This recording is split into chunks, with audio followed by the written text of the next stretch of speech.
नमस्कार दोस्तों, आज मैं आपको भौम प्रदोष व्रत की कथा और शिवरात्रि व्रत की कथा सुनाने जा रही हूँ। प्रेम से बोले भोलेनाथ की जय हो। एक बुढ़िया थी। वह मंगल देवता को अपना इष्ट देवता मानकर सदैव मंगल का व्रत रखती और मंगल देव का पूजन किया करती थी। उसका एक पुत्र था जो मंगलवार को उत्पन्न हुआ था। इस कारण उसको मंगलिया के नाम से बुलाया करती थी। मंगल देव के दिन न तो घर को लिपती न ही पृथ्वी खोदती थी। एक दिन मंगल देवता उसकी श्रद्धा की परीक्षा लेने के लिए उसके घर में साधु का रूप बनाकर आए और द्वार पर से आवाज लगाने लगे। बुढ़िया ने कहा, महाराज क्या आज्ञा है। साधु कहने लगा कि बहुत भूख लगी है, भोजन बनाना है। इसके लिए तू थोड़ी सी जमीन लीप दे तो तेरा पुण्य होगा। यह सुनकर बुढ़िया कहने लगी, महाराज आज मंगलवार की व्रती हूँ, इसलिए मैं चौका नहीं लगा सकती। कहो तो जल का छिड़काव कर देती हूँ, उस पर भोजन बना लीजिएगा। साधु कहने लगा कि मैं गोबर से लिपे चौके पर खाना नहीं बनाता हूँ। बुढ़िया ने कहा, पृथ्वी लिपने के सिवाय और कोई सेवा हो तो मैं सब कुछ करने के वास्ते उद्धत हूँ। तब साधु ने कहा कि सोच समझकर उत्तर दो, जो कुछ मैं कहूँ सब तुमको करना होगा।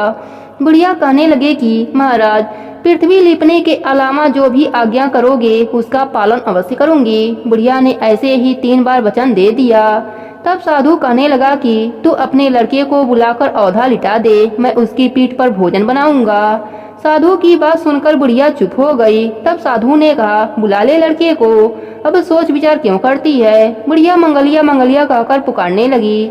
थोड़ी देर बाद लड़का आ गया। बुढ़िया ने कहा, जा बेटे, तुमको बाबा जी बुलाते हैं। लड़के ने बाबा जी से जाकर पूछा, क्या आज्ञा है महाराज। बाबा जी ने कहा कि जाओ अपनी माता जी को बुला लाओ। तब माता आई तो साधु बाबा ने कहा कि तू ही इसको लिटा दे। बुढ़िया ने मंगल देवता का स्मरण करते हुए लड़के को औधा लिटा दिया और उसकी पीठ पर अंगीठी रख दी। कहने लगी, महाराज अब जो कुछ आपको करना है कीजिए, मैं जाकर अपना काम करती हूँ।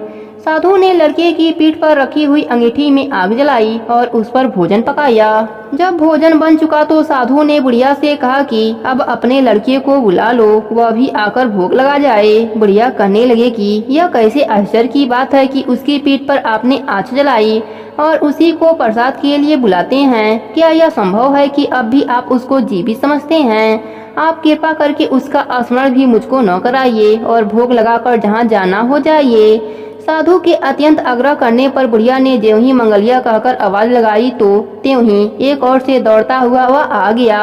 साधु ने लड़के को प्रसाद दिया और कहा कि माई तेरा व्रत सफल हो गया। तेरे हृदय में दया है और अपने इष्ट देव में अटल श्रद्धा है, इसके कारण तुमको कभी भी कोई कष्ट नहीं पहुँचेगा।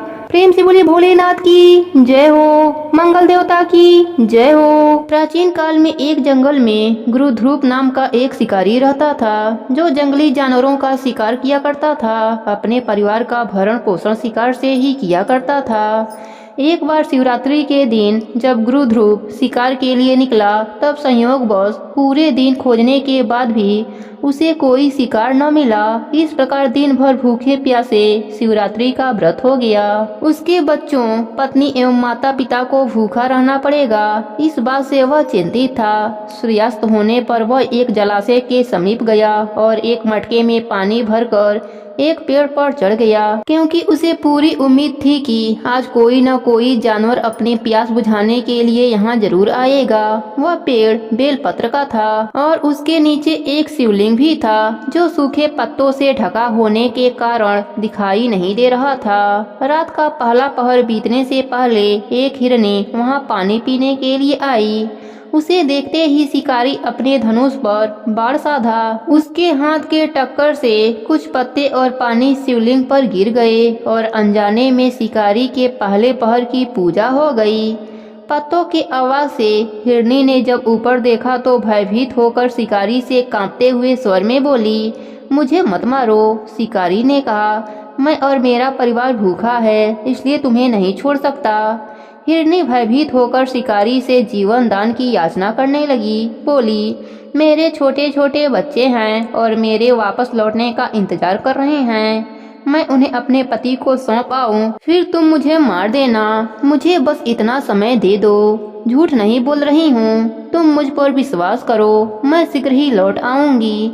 अगर मैं लौट कर न आऊं तो मुझे वह पाप लगे जो विश्वासघाती और शिवद्रोही को लगता है। इस प्रकार हिरनी के विश्वास दिलाने पर शिकारी ने उसे जाने दिया और हिरनी वहां से चली गई। कुछ देर के बाद शिकारी ने देखा एक मोटा ताजा हिरण जल पीने वहां आया है। उसने फिर से अपने धनुष पर बाढ़ चढ़ाया और फिर से कुछ जल और पत्ते शिवलिंग पर चढ़ गए। इस प्रकार शिकारी की दूसरे पहर की पूजा भी हो गई। धनुष पर बाढ़ चढ़ा देख हिरण ने पूछा, ये तुम क्या कर रहे हो? मैं घर पर अपने बच्चों को छोड़कर आया हूँ। मुझे थोड़ा समय दे दो कि मैं अपने बच्चों को धैर्य देकर शीघ्र लौट आऊँगा। तुम मुझ पर विश्वास रखो। शिकारी ने हिरण को जाने दिया। हिरण जल पीकर वहां से चला गया। अब हिरण घर जाकर जब इकट्ठे हुए तो अपना अपना वृतांत एक दूसरे को सुनाते हुए बोले, हमें जल्दी ही शिकारी के पास लौटना है। अपने बच्चों को धैर्य देकर जब चलने को तैयार हुए, हिरनी बोली, मैं शिकारी के पास जाऊंगी और आप मेरे बच्चों का ख्याल रखना। हिरनी की बात सुनकर हिरण बोला, माँ के बिना बच्चों को कोई भी नहीं संभाल सकता। तुम यहीं रहो, मैं शिकारी के पास जाऊंगा। तब हिरनी बोली, पति के बिना पत्नी की कैसा जीवन? आपकी मृत्यु के बाद मैं कैसे जीवित रहूंगी? मैं वहां अवश्य जाऊंगी। और वह दोनों बच्चों को समझाकर चल पड़े। जब बच्चों ने देखा माता पिता जा रहे हैं तो हम क्या करेंगे, तब वह भी उनके पीछे पीछे चल दिए। इस प्रकार वे सभी शिकारी के पास पहुँचे। उन्हें देखकर शिकारी ने झट से धनुष पर बाण चढ़ाया, जिससे फिर कुछ पत्ते और जल शिवलिंग पर गिर गए, जिससे शिकारी के तीसरे पहर की पूजा भी हो गई और उसके दुष्कर्म नष्ट हो गए और उसे ज्ञान की प्राप्ति हुई। हिरण ने कहा, हम सभी उपस्थित हैं, आप हमारा वध करके अपने परिवार की भूख मिटाइए। तब भगवान शंकर की कृपा से भक्त ज्ञान द्वारा शिकारी सोचने लगा, मुझसे तो अधिक ज्ञानी यह पशु हैं जो कि परोपकार परायण होकर अपना शरीर दे रहे हैं और मैं मनुष्य जन्म पाकर भी हत्यारा बन गया हूँ। यह सोचकर शिकारी बोला, तुम सब धन्य हो, तुम्हारा जीवन सफल है। जाओ, मैं तुम्हें नहीं मारता, तुम निर्भय होकर यहाँ से जाओ। शिकारी के ऐसा कहते ही स्वयं भोलेनाथ वहाँ प्रकट हुए और बोले, मैं तुमसे प्रसन्न हूँ, मन चाहा वर मांगो। यह सुनकर शिकारी भगवान के चरणों में गिर पड़ा। उसकी आंखों से आंसू बहने लगे। भगवान शंकर ने उसे सुख समृद्धि का वरदान देकर गुरु नाम प्रदान किया। यह वही गुरु था जिसके साथ राम जी ने मित्रता करी थी। हे भोलेनाथ, जैसे आपने शिकारी पर अपनी कृपा करी, वैसे ही अपने सभी भक्तों पर अपनी कृपा बनाए रखना। प्रेम से बोली भोलेनाथ की जय हो। अब सुनते हैं व्रत को पूर्ण करने वाले गणेश भगवान की कथा। प्रेम से बोले गणेश भगवान की जय हो।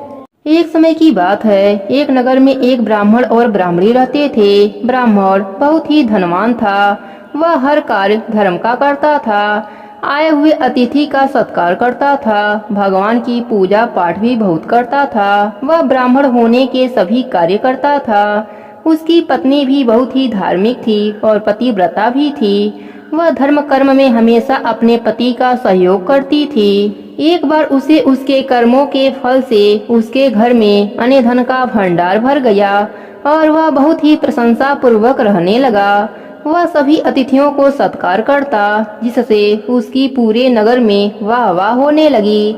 सब उसे कहने लगे कि यह ब्राह्मण तो बहुत ही अच्छा है, आए हुए अतिथियों को भोजन कराता है और भगवान की कृपा से इसके घर में लक्ष्मी का वास है और इसकी पत्नी भी बहुत ही सुशील है। ब्राह्मणी का नाम सुशीला और ब्राह्मण का नाम सोहन था। सोहन ब्राह्मण को इस प्रकार के सुख से काफी वर्ष बीत गए। उनकी एक संतान हुई। वह पढ़ने के लिए काशी में चली गई। एक बार उस ब्राह्मण को इस बात का अभिमान हो गया कि मैं कितना पूजा करता हूँ, कितना पाठ करता हूँ, इसलिए मेरे पास धन आया है।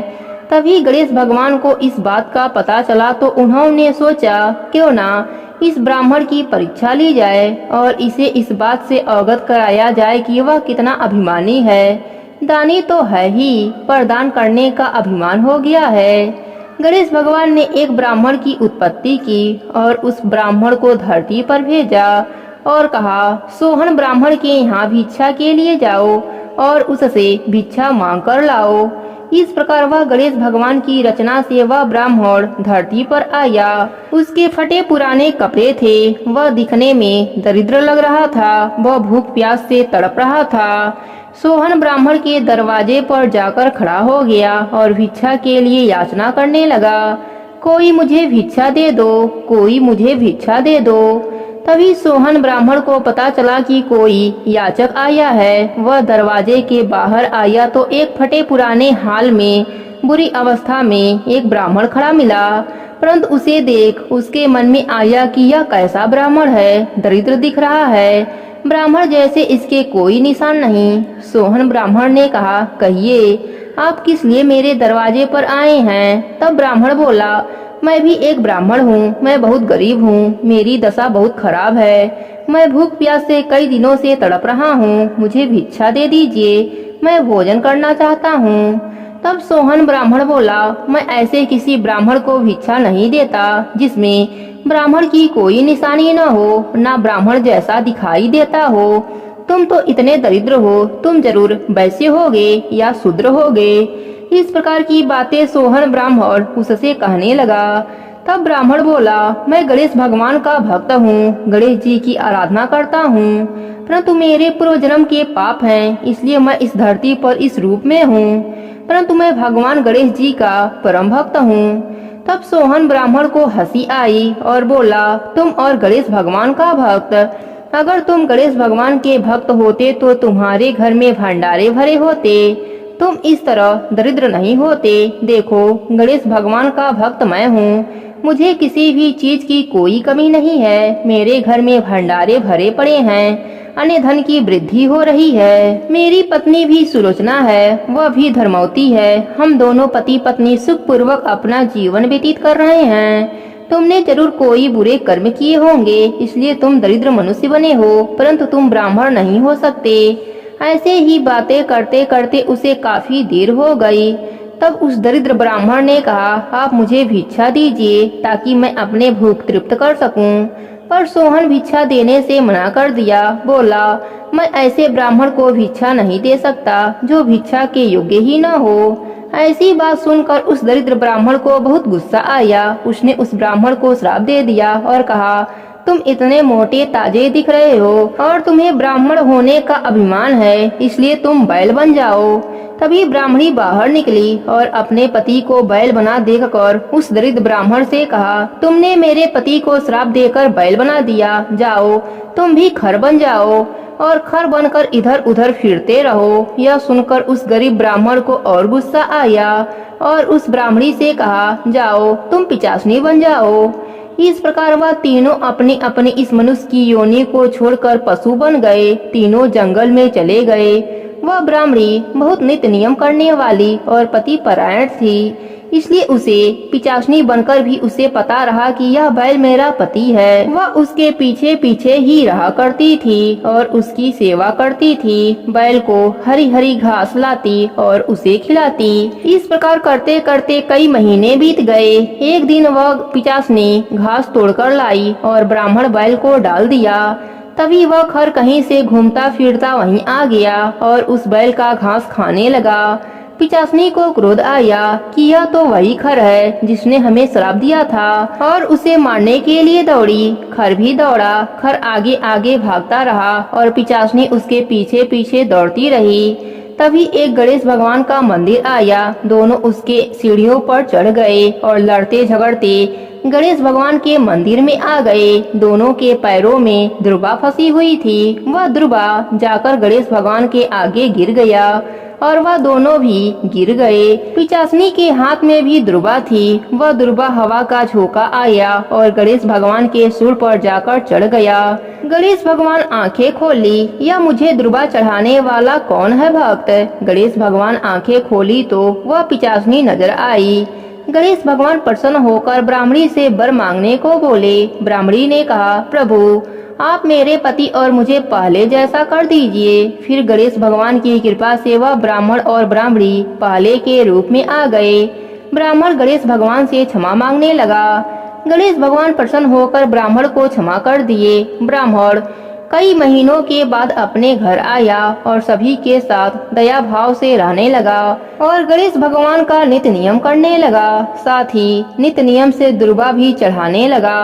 गणेश भगवान की कृपा से वह ब्राह्मण यह लोक में सुख भोग कर अंत में मोक्ष को प्राप्त हुआ। हे गणेश जी महाराज, अपने सभी भक्तों पर अपनी कृपा बनाए रखना। प्रेम से बोले गणेश भगवान की जय हो।